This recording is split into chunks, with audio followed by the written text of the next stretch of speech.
रात का अंधेरा, बीच में जलती हुई आग, घेरा बनाए खड़े कुछ लोग अजीब टोपी पहने हुए, धरती पर अजीब चिन्ह और गूंजते हैं कुछ मंत्र जो लैटिन में है। क्या ये किसी काल्पनिक फिल्म का सीन है? नहीं, यह है उस रहस्यमयी संगठन की कल्पना जिसका नाम है इल्यूमिनेटी।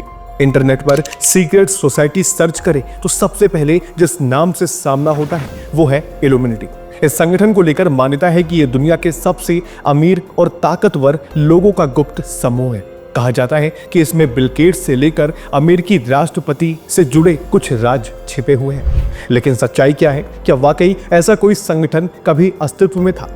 आइए इतिहास के उन पन्नों को पलटते हैं जहां से इल्यूमिनेटी की शुरुआत हुई थी।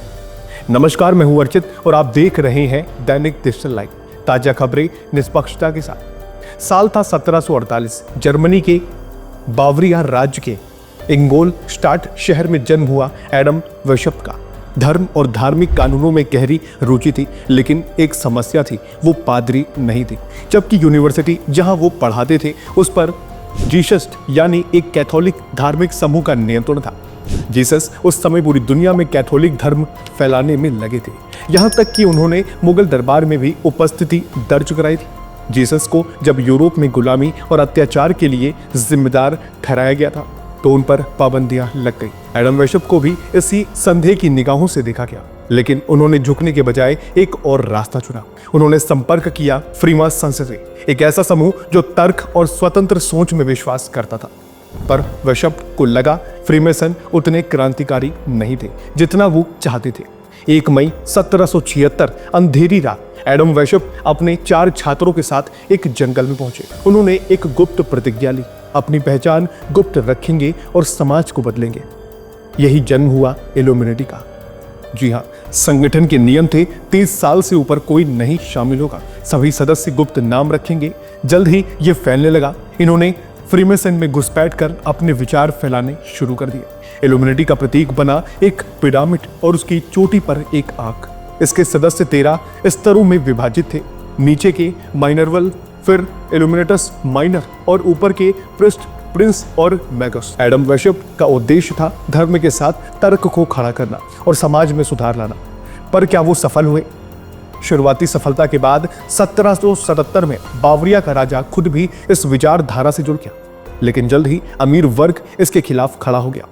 इल्यूमिनेटी के दस्तावेज जब सरकार के हाथ लगे तो पता चला कि वेशप खुद को किंग कहते थे और गुप्त रूप से दुनिया को नियंत्रित करने की योजना बना रहे थे।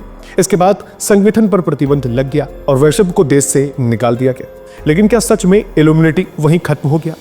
1797 में एक रिपोर्ट आई जिसमें बताया गया कि इल्यूमिनेटी आज भी फ्रीमासन्स और जैकोबिन्स जैसे संगठनों के अंदर जीवित है। यहाँ तक कि अमेरिकी राष्ट्रपति थॉमस जेफरसन पर भी इल्यूमिनेटी का सदस्य होने का आरोप लगा। आज भी कई लोग मानते हैं कि इल्यूमिनेटी जिंदा है। कई नामचीन हस्तियों पर सदस्य होने का शक जताया जाता है। सवाल अब आप पर है, क्या इल्यूमिनेटी वाकई दुनिया को नियंत्रित करता है या ये सिर्फ एक इतिहास से निकली रहस्यमयी गाथा है? कमेंट में अपनी राय जरूर साझा करें और ऐसे ही इतिहास के अनसुने किस्सों के लिए हमारे दैनिक डिजिटल लाइव को सब्सक्राइब करें और बेल आइकन भी दबाएं ताकि जब भी कोई नई वीडियो हम लेकर आए तो आपके पास नोटिफिकेशन पहुंच सके। तो चलिए मिलते हैं अगली नई खबरों के साथ। तब तक के लिए नमस्कार, जय हिंद, जय भारत। क्या आप भी जानना चाहते हैं अपने आसपास की छोटी और बड़ी खबरों को? क्या आप भी जानना चाहते हैं देश विदेश के हर एक मुद्दे को? क्या आप भी जानना चाहते हैं स्पोर्ट्स के हर एक अपडेट्स को? क्या आप भी जानना चाहते हैं राजनीति की हलचल को? क्या आप भी जानना चाहते हैं कि आपका राशिफल क्या कहता है? तो बिना किसी देरी के दैनिक डिजिटल लाइव को सब्सक्राइब करें, साथ ही बेल आइकन भी दबाएं ताकि वीडियो के लेटेस्ट अपडेट्स आपको तुरंत मिल सके। जी हाँ, बिल्कुल तुरंत।